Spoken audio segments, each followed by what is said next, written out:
cherchez l'Éternel pendant qu'il se trouve. Invoquez-le tandis qu'il est prêt. Rachetez le temps, car les jours sont mauvais. Je veux vous dire que bientôt, il n'y aura pas de travail dans la ligne ministérielle autre que l'œuvre missionnaire médicale.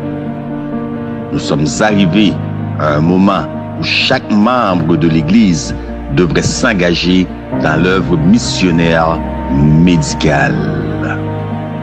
Tout n'est venu joindre le Seigneur pendant nous qu'à joindre lien. La prière dans pied pendant les tout près nous. Pas quitter aucune occasion passée pour nous faire ça qui bien. Parce que sous jour ça yo, n'a vivre là pas bon même.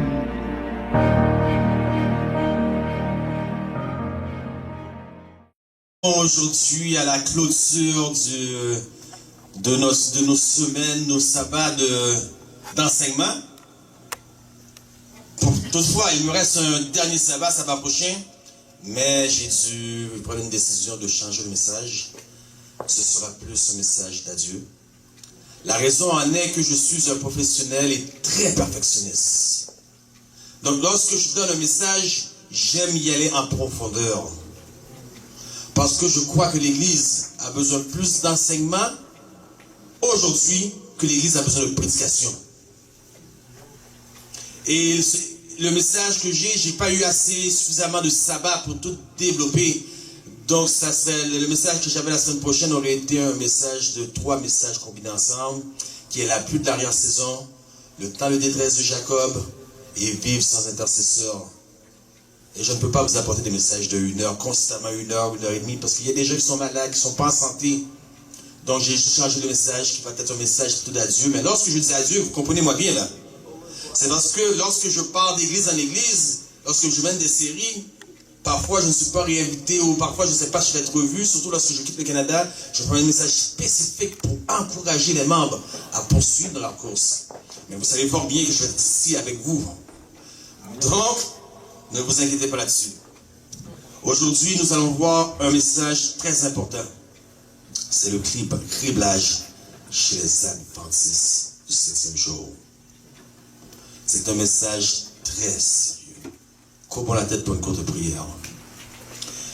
Éternel, notre Dieu, notre Père, je me place entre tes mains. Cache-moi derrière la croix. Que Jésus seul soit vu et entendu. Car si j'étais pour être vu et entendu, tous ici même, à Ebenezer même, diraient que je suis un fanatique, un extrémiste. Alors que Jésus lui-même vienne parler à son peuple. Au nom de Jésus. Amen. Amen. Je vous invite tous à ouvrir vos Bibles à Genèse 2. Genèse 2, versets 16 et 17.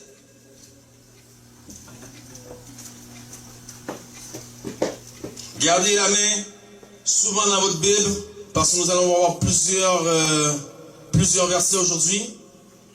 Et puis, je n'ai pas le PowerPoint pour projeter sur l'écran. Donc, gardez la main dans la Bible. Verset 16. L'Éternel Dieu donna cet ordre à l'homme. Tu pourras manger de tout arbre, tu pourras manger de tous les arbres du jardin, mais tu ne mangeras pas de l'arbre de la connaissance du bien et du mal, car le jour où tu en mangeras, tu mourras. Bien-aimés, les gens qui travaillent en environnement, qui travaillent dans les forêts, qui travaillent pour la nature, ils ont fait une estimation, plutôt un décompte. Ils ont calculé qu'il y avait dans ce monde 13 arbres pour un homme. On estime à 65 000 espèces d'arbres différents. Donc, honnêtement, moi, quand je lis les statistiques, quand je regarde ça, je prends toujours ça avec un grain de sel. Il dit 60 000, 65 000, peut-être qu'il n'avait en réalité 35 000. Disons 35 000 espèces d'arbres différents. Imaginez l'Éternel créer un jardin. Dans ce jardin, il y avait un seul arbre qu'il ne fallait pas toucher. Est-ce que les 35 000 ou 65 000 sortes d'arbres différents étaient présents? Je l'ignore. Tout ce que je sais, c'est qu'il y avait d'autres arbres, mais il y avait un seul arbre à ne pas toucher. L'arbre de la connaissance du bien et du mal. Imaginez donc comment ça aurait pu être facile.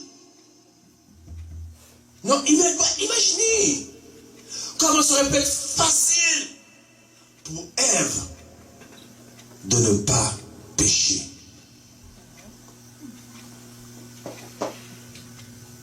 Un seul arbre. Comment ça aurait pu être facile? Mais vous connaissez la fin de l'histoire.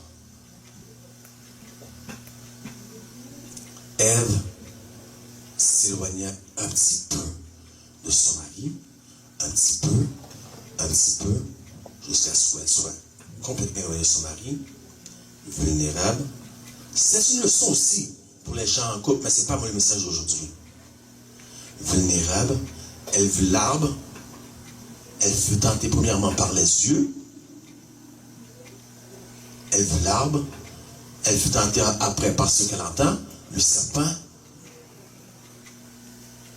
Elle fut tentée après une seconde fois par les yeux en voyant le fruit, qui était une forme de pomme de couleur or, que nous dit cette prophétie. Et finalement, elle consomma son péché. Le fait d'avoir désobéi, regardez là où nous sommes aujourd'hui. Dans le monde, regardez là où nous sommes aujourd'hui. Nous devrions tous blâmer Ève d'avoir introduit ce péché dans le monde, d'avoir même amené son mari Adam à ce péché. Mais avant d'aller blâmer Ève, regardez là quand nous sommes pas coupables. Tous d'entre vous, chacun d'entre vous, le prédicateur aussi là, nous avons tous un arbre dans notre vie qu'il ne faut pas toucher. L'Éternel a permis que cet arbre-là soit dans notre vie. Et sur cet arbre-là, ce Dieu serpent aussi. Ah, regarde madame ici, là. Il n'y a personne qui va savoir. Elle est jolie, elle n'est pas adventiste. Va vers elle. L'église ne sera pas. Et peut-être qu'il sait, peut-être que tu vas la gagner pour Dieu. Votre arbre, c'est peut-être votre mari, votre épouse. Nous avons tous un arbre qu'il ne faut pas toucher. C'est peut-être votre travail. Parce qu'il y a des travails. Vous ne voulez pas, vous devez être malhonnête. Vendeur d'assurance, baillementier. Vous n'avez pas le choix. Mais laissez-moi vous dire que cet arbre n'est pas le réel, le véritable objet que Dieu va utiliser à la fin des temps pour cribler son peuple. Savez-vous qu'est-ce que Dieu va utiliser pour cribler son peuple? Le sabbat. Le sabbat. Regardez les mchita là, beaucoup de mamans derrière. Ils ont eu de l'autre côté. Ici, même pas désert. Les choses que j'entends parler pendant les heures du sabbat, pendant que vous dînez. Nous sommes devenus amis maintenant, hein? Ça fait au moins 9, 10 sabbat, je suis ici, là. Nous sommes devenus amis. Je peux vous dire les choses telles qu'elles sont, hein? Le dernier test que l'Éternel va faire pour cribler son peuple. Sabbat. Voyez-vous, l'Éternel créa Genèse 1, l'Éternel fit la création. Et il est marqué, il y eut un soir, un matin, premier jour. Puis, il y eut un soir, un matin, deuxième jour. Nous vivons au 7e jour. Il n'y a ni soir, ni matin. Comment se fait-il? Nous vivons au 7e jour, il n'y a ni soir, ni matin.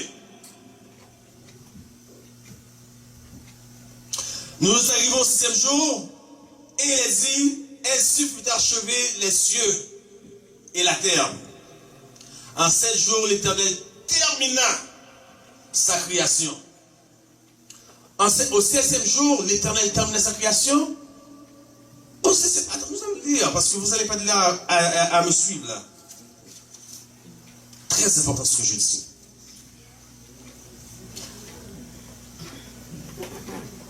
Genèse 2, verset 2. Dieu acheva au 16e jour. Écoutez bien, Dieu acheva au 16e jour son œuvre qu'il avait fait. Quand est-ce que Dieu acheva son œuvre? Au 16e jour. La Bible ne cesse de nous dire, Dieu termina son œuvre en 6 jours et se reposa le 7e. Il y a un problème ici là. Dieu acheva son œuvre au 7e jour. Quel est le problème ici? La Bible ne veut pas se contredire avec elle-même. Quel est le problème ici? C'est que chaque jour de la création, Dieu prit une journée spécifique, chaque jour de création, pour le remplir de quelque chose. La première journée, il le remplit de lumière. On peut parler de la 4e journée, il le remplit d'astres lumineux. 5e, 6e, les animaux, l'homme. Mais Dieu créa un jour. Il le remplit, le 6e jour, il le remplit de quoi? De lui-même. Vous comprenez, lorsque nous disons la création est arrêtée en 6 jours, mais Dieu créa un jour spécial. Le 7e, il le remplit de lui-même. Et c'est de lui-même et en sa présence que nous trouvons ce repos.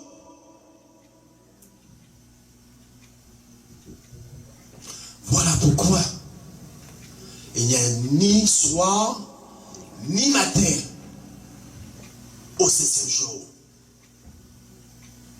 Ce qui veut donc dire que l'Éternel se repose encore. Est-ce que l'Éternel se repose encore? Ou non? Prenez le contexte de la création. Ne prenez pas les textes en dehors de son contexte comme le fait d'autres prédicateurs. Le chapitre 1 parle de la création. L'Éternel se reposa après. Est-ce que l'Éternel se repose encore? Oui. Car qu'est-ce qu'il a créé après le 6e jour? Mais après le millénium, il va créer des nouveaux cieux et une nouvelle terre, et les choses anciennes auront été disparues. Donc maintenant, prenons en considération le plan du salut. Dieu n'a rien à s'éviter, il se repose. Parce qu'avant même qu'il y ait une chute dans le jardin, il y avait un plan. Et le peu de Dieu, c'est que c'était de repeupler les cieux. Car comment je peux dire ça? La désobéissance de Lucifer, qui entraîna un tiers des étoiles des cieux, allait sur un grand vide, et il voulait prendre Adam et Ève et toute la famille chrétienne pour repeupler le ciel. Tel était le but, l'idéal de Dieu. Mais pour cela, il devait y avoir un test d'obéissance. Voilà là où vient l'arbre en question.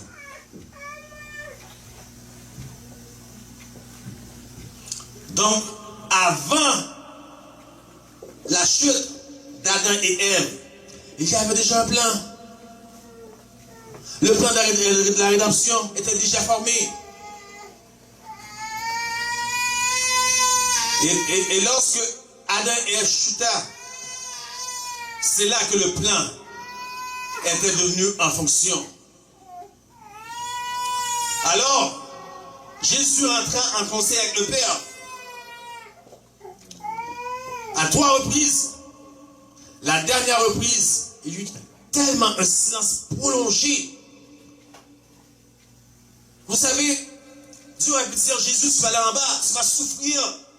On va te faire du mal. Moi aussi, je vais avoir mal. Mais c'est pas grave. Après ça, tu vas te ressusciter, tu vas revenir au ciel, tout va être comme avant. C'est le plan qui était établi avant que la création du monde soit formée. Voilà ce que Dieu a pu dire. Mais ça ne s'est pas fait ainsi. Patriarche et prophète nous dit, c'est avec une lutte. Ce n'était pas sans lutte que le Père accepta d'envoyer Jésus. Nous avons le péché. Ce C'était pas sans lutte. Tous les anges étaient, tout le monde était silencieux, attendait pour voir quel serait le plan, quelle serait la solution finale. C'était pas sans lutte. Alors lorsqu'on parle de sabbat, on parle de repos complet. Lorsque Dieu vous invite à entrer dans son repos, on parle de repos complet. On se repose de nos œuvres. Et nous faisons plus les œuvres de la chair pour notre sanctification. Ça veut dire les œuvres de nos mains, pas de la chair, je veux dire de nos mains, pour nous sanctifier, plutôt que de laisser Dieu faire la sanctification pour nous. Personne va être justifié par les œuvres de la loi, par sa propre force. C'est Jésus lui-même qui fait le travail, qui transforme. C'est Christ en vous, l'espérance de gloire. Maintenant, je vais être court. Vous voulez savoir quels sont les gens qui vont être criblés.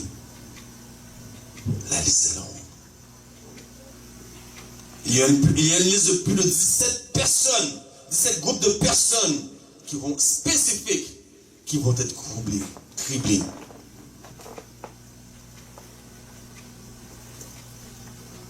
Laissez-moi vous donner quelques exemples. Ceux qui ne contrôlent pas l'appétit,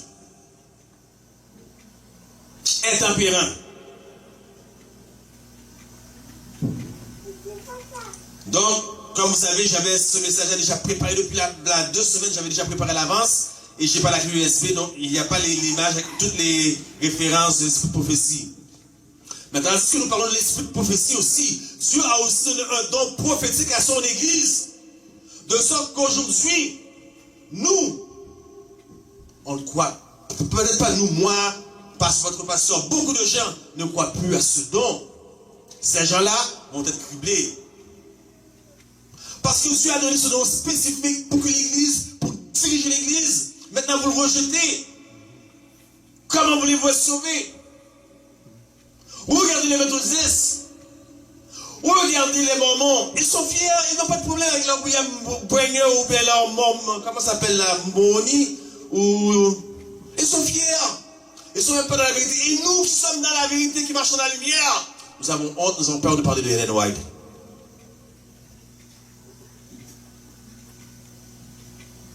Même les pasteurs. Et puis lorsqu'on parle de Ellen White, ou l'esprit de prophétie, on choisit, on pick and choose. On pick and choose ce qui fait notre affaire. Et lorsque quelque chose n'est pas notre affaire, mais hey, c'est Ellen White. C'est pas mon Dieu là, c'est Ellen White. Ah oui, mais tu étais d'accord avant pour ça, hein? Maintenant tu dis c'est Ellen White. Ceux qui se compromettent, qui font des compromis dans leur vie, ça veut dire des gens qui n'ont pas de colonne, qui ne sont pas stables. Ce sont ces gens-là qui vont sortir. Les jaloux et les trouveurs de fautes. Il y en a, c'est juste ce qu'ils font à l'église. Il y en a, c'est leur ministère, trouver des fautes chez les autres.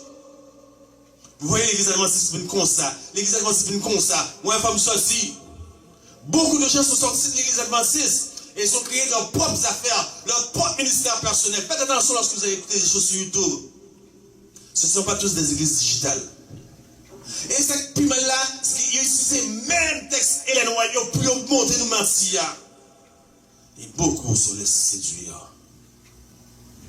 Beaucoup se laissent séduire par ces autres choses-là. Les trouveurs de fautes chez les autres, vous devez vous méfier de cela. Et qu'est-ce que j'ai fait, moi, là, plusieurs semaines en arrière, là, plusieurs sabbats, de soit le premier au deuxième message. Je ne vous ai pas montré des photos de ce qui se passe dans l'église adventiste même. Vous devez vous dire, mais lui aussi, c'est un trouveur de troubles chez les autres. Non. Non.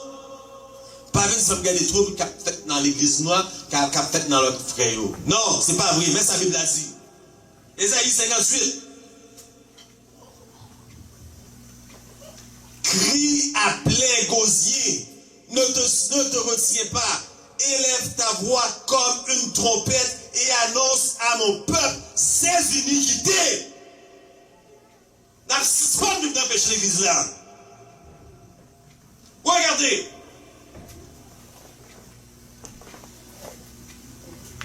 Et à la maison de Jacob, c'est péché. Voilà, quelqu'un qui vous présente de tels messages, qui montre qu'est-ce que l'église adventiste fait, qu'est-ce qui se passe dans l'église, mais qu'il n'y a pas de Jésus là-dedans. C'est du sensationnalisme. Tout ça fait un petit peu à l'église adventiste, mais l'église adventiste, regarde l'église adventiste, la une salle. C'est du sensationnalisme. On vous montre des choses que vous ne disiez pas au courant avant. Mais dans quel but? Est-ce dans le but de vous préparer? Dans quel but? Il n'y a pas d'évangile dans ce qu'ils vous disent. C'est des prophètes de malheur. Tous ces gens-là, l'esprit professeur a dit, il y a un peu de criblé. Ça qui est l'amour du monde. Ça, c'est grave, hein? Regardez votre bateau. Votre Winnebago, cette grosse maison mobile, qui coûte presque $250 000 ou 250 000. Vous avez travaillé toute votre vie pour payer ça. Vous êtes fiers. Demain, vers la loi du dimanche.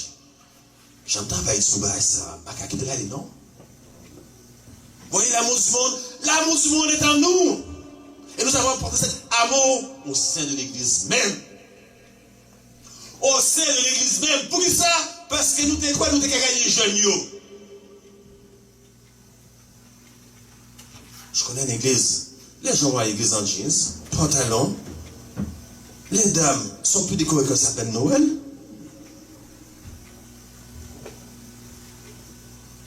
La musique qui rentre dans l'église. Les instruments de musique qui rentrent dans le sanctuaire. De sorte que nos sanctuaires, ce sont des discothèques qui passent pour des églises. L'amour du monde. Et pourtant, si on avait gardé notre état pécunier, on guérirait les malades. C'est pas moi, non?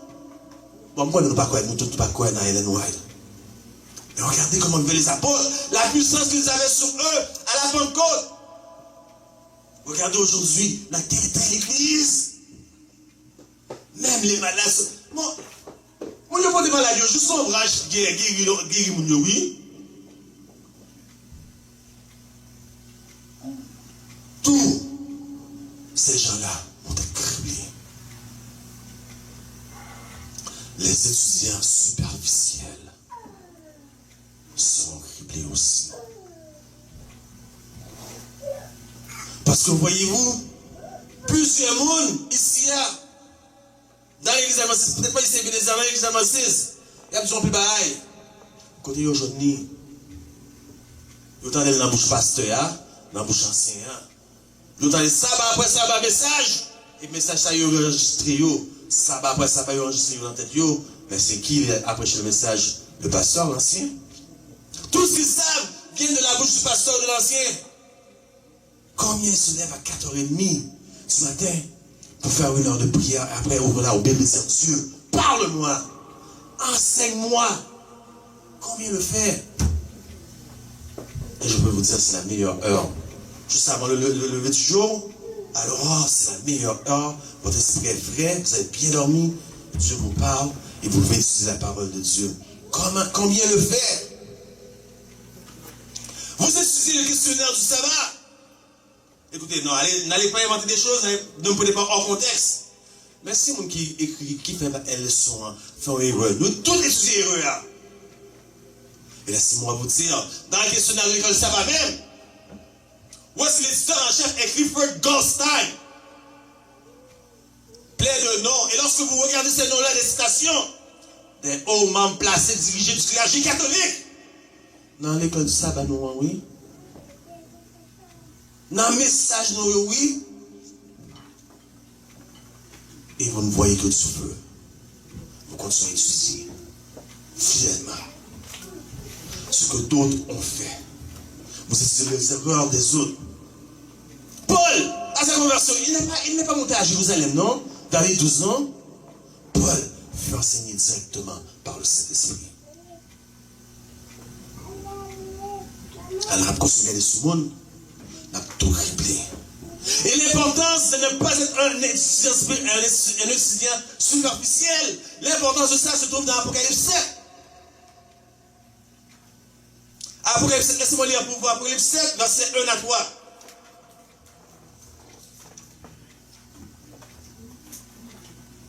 Après cela, je vis 4 anges debout aux 4 coins de la terre. Ils retenaient les 4 vents de la terre afin qu'il ne soufflait point le vent sur la terre, ni sur la mer, ni sur aucun arbre. Je vis un ange qui montait du côté du soleil levant et qui tenait le sceau du Dieu vivant. Il criait d'une voix forte aux 4 anges à qui il avait été donné de faire du mal à la terre et à la mer, et il dit: ne faites point de mal à la terre, ni à la mer, ni aux arbres, jusqu'à ce que nous ayons marqué du sceau de Dieu, du sceau, le front des serviteurs de notre Dieu.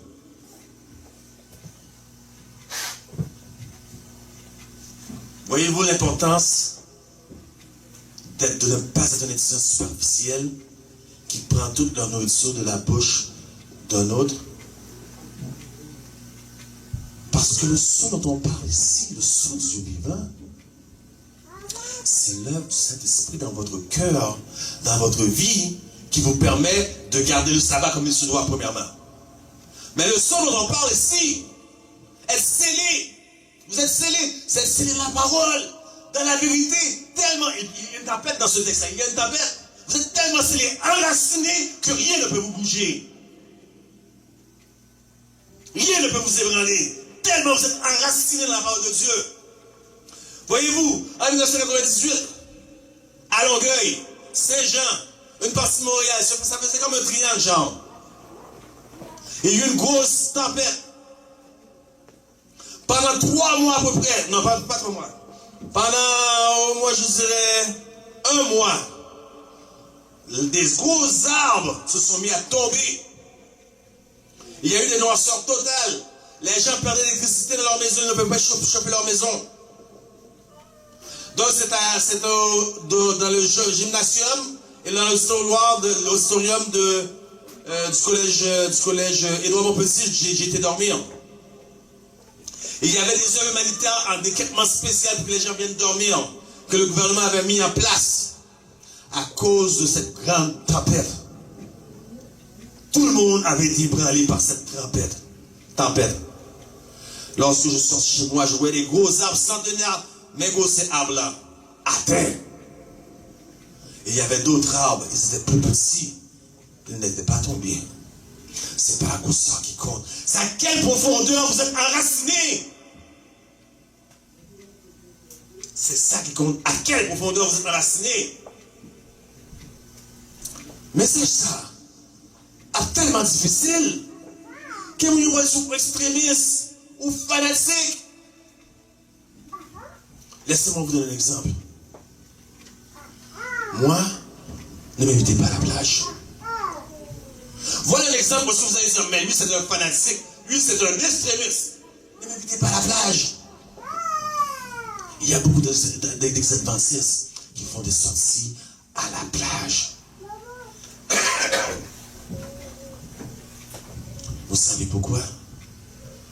Si demain matin, ou en sortant d'ici, lorsque vous êtes terminé l'église, vous voyez une femme sous sein gauche, culotte, après un dépanneur, qu'est-ce qui va arriver? Le commerçant va appeler la police.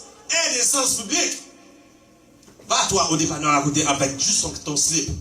On va appeler la police pour toi. Indécence publique. Mais pourquoi ça, nous on va gagner de l'eau, il vient légal. Hein? Pour ça. C'est légal, on a dit extrémiste. Mais l'église a été tellement viciée qu'il y a des gens qui ont casse-porté, il a sorti.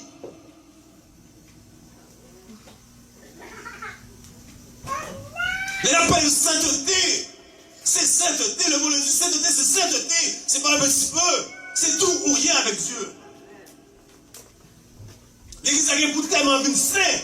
Et on sait des muscles pour entrer, nous allons beaucoup de muscles qui sont sortis depuis Concile du Vatican II. Et vous ne savez pas que depuis qu'il y a les arbres, c'est avec la musique que les gens se sont prosternés devant les arbres. La musique devant sa statue. Oh, puis une musique à rentrer. Tout les oiseaux pas danser. Ça fait peur, non?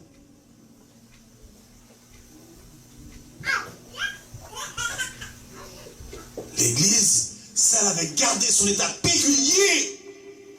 L'église serait une armée terrible pour l'ennemi.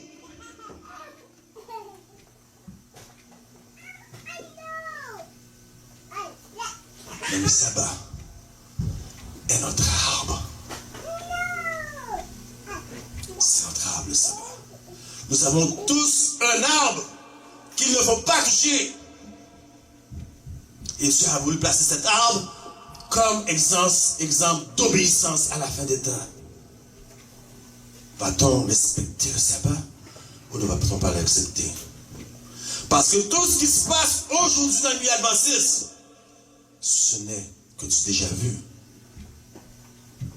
Abomination, femme pasteur, ok, femme pasteur, il y avait pas ça avant.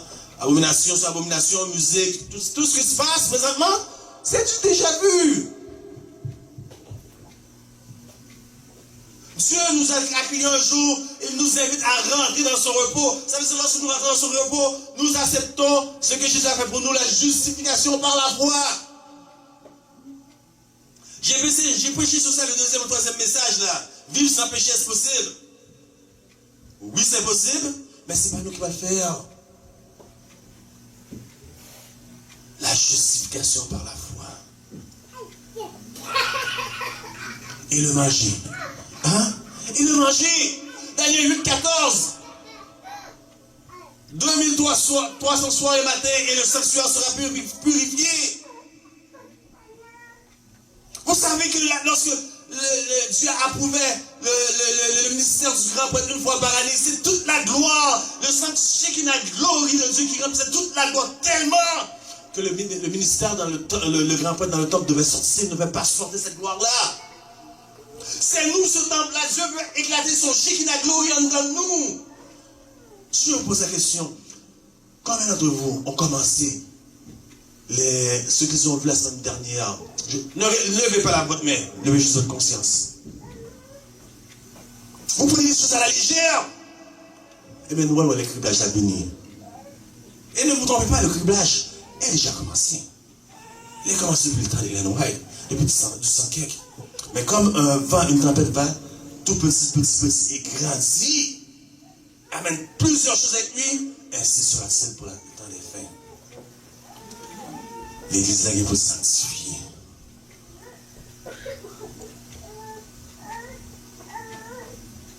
C'est sérieux, le criblage. Chacun de nous a un arbre. Chacun. Peut-être votre arbre s'appelle Marie-Claude. Peut-être votre arbre s'appelle Yvon. Peut-être votre arbre s'appelle l'argent. Peut-être votre arbre s'appelle, je sais pas, pornographie, ordinateur, Facebook. Nous avons tous un arbre. Et laissez-moi vous dire que ceux qui ne vont pas avoir la victoire sur cet arbre-là, l'Esprit du prophète a dit, ou pas sceller. Voyez-vous l'importance de la sanctification, la sainteté ou pas sceller? Parce que pour sceller, vous devez avoir victoire sur tout. Quel est le qu'on entendez? Sur tout péché. On dit quoi? Je fais essayer de faire couigner, hein? Les lois du dimanche à venir, bon, j'ai ajouté grâce pour me camper. Non, la victoire sur tout, mais avant, seuls ceux-là vont être scellés et seuls ceux-là pourront donner le grand cri du troisième ange. Voyez-vous à quel point c'est sérieux. On va essayer comme ça, on ne peut pas essayer que ça faire. Dans une prière, deux, trois personnes assises dans une prière. On peut aller 10 personnes dans une prière. Je ne vois pas personne qui se tape la poitrine, Seigneur, et puis c'est de moi un pécheur. Pécheur que je suis, comme le pécheur est le dans la Bible. Qui se frappe la poitrine? Seigneur, pardonne-moi. l'homme, il n'osait même pas lever les yeux au ciel. Mais il est ressorti, justifié. Justifié. L'église, personne. Moi, j'étais un gros vagabond. Plus gros vagabond qu'on peut imaginer, je l'étais. Je traversais l'orgueil. L'orgueil allait à Montréal en plein hiver, dans la nuit, pour aller faire mes trucs sales. Pour moi, Dieu, qu'on n'y a pas qu'à nous prier. L'église a gagné pour tellement bien saint, mes amis. Mais avant tout, vous devez rentrer dans le repos de Dieu. Ce sabbat. Si vous voulez vraiment avoir l'opportunité d'être sauvé, de ne pas être criblé, rentrez dans son repos. Cessez de chercher votre salut par vos propres œuvres et abandonnez-vous à Christ. Parce que, excusez-moi, et abandonnez-vous à Christ. Parce que c'est ce qui va faire le véritable criblage. Oui, les ambassadeurs, le véritable criblage, c'est les choses que je viens de vous dire maintenant. Le témoignage du témoin fidèle et direct. Voilà ce qui va causer un criblage dans l'église. Ça veut dire avec le témoignage du témoin fidèle et direct, l'église va être tellement sainte. Mais comment en arriver jusque-là?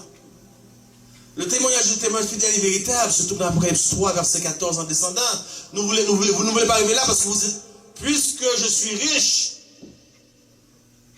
mais vous ne savez pas que vous êtes pauvre. Mais comment vous savez que vous êtes riche? Est-ce que quelqu'un se promène dans la rue disant je suis riche? Comment vous savez que vous êtes riche? C'est parce que vous avez une somme d'argent en banque que la moyenne des gens n'ont pas. Donc vous vous comparez avec d'autres gens, faisant exactement ce que Paul a dit. Nous comparant par nous-mêmes et nous mesurant par nous-mêmes, montrant que nous sommes passage. Mais regardez ce que Dieu dit. Il dit, je me tiens à la porte et je frappe. Si quelqu'un entend ma voix, chanterai, je souperai avec lui et lui avec moi. Ici, le mot souper, le terme souper désigne un euphémisme qui se réfère encore une fois, comme je parlais avant, comme le mot connaître, à une relation sexuelle. Donc il n'y a pas de plus haut niveau d'intimité, de forme d'intimité que cela. Mais le peuple dort. Et regardez ce qui est arrivé à une des copines, je dis une des copines de Salomon parce qu'il avait plusieurs femmes et maîtresses, une de ses copines. Parce qu'en toutes ces femmes-là, il avait une préférée, Salomon avait une préférée. Et Salomon, c'est le disciple de Christ dans le lien de Apocalypse 3, 14 à 21. C'est le disciple de Christ. Regardez, cantique des cantiques. Vous allez voir que si nous parlons la bouche du premier, pour faire travail là dans nous-mêmes, pour sanctifier nous, gens nous sanctifier, l'écriblage a fini à briver net. Nous sommes là toujours. Nous sommes là, la chose dehors. Regardez. Cantique des cantiques, chapitre 5. Et j'arrête après ça parce que comme je sais que c'est pas bon prêcher trop longtemps. Cantique des cantiques, chapitre 5.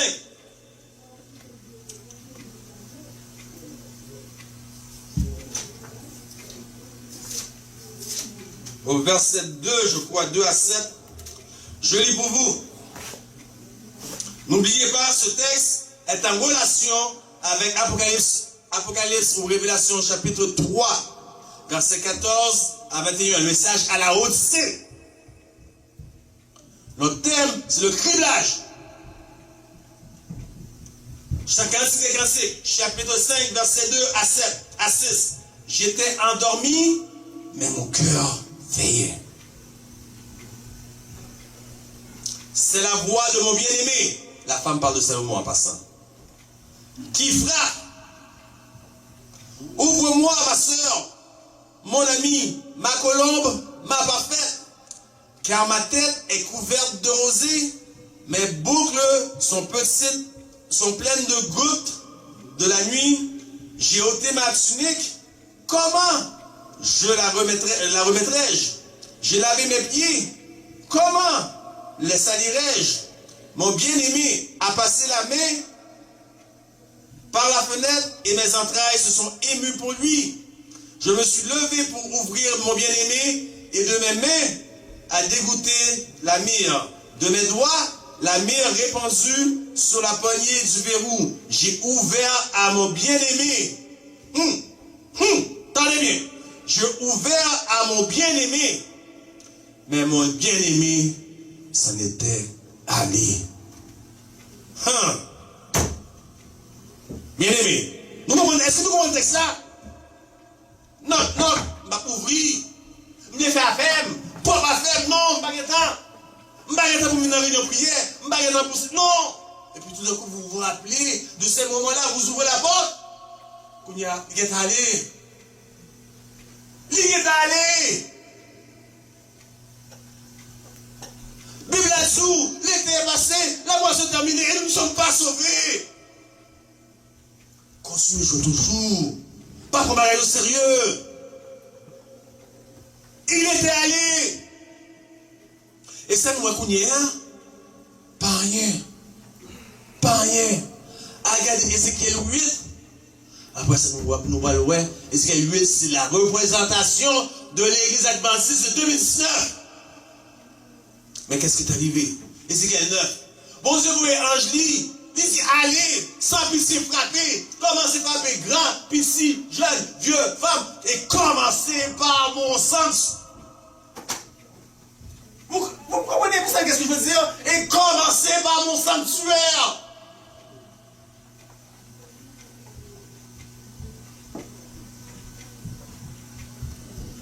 Que la paix et la grâce de Dieu nous aident à comprendre le sérieux du temps que nous vivons aujourd'hui. Amen.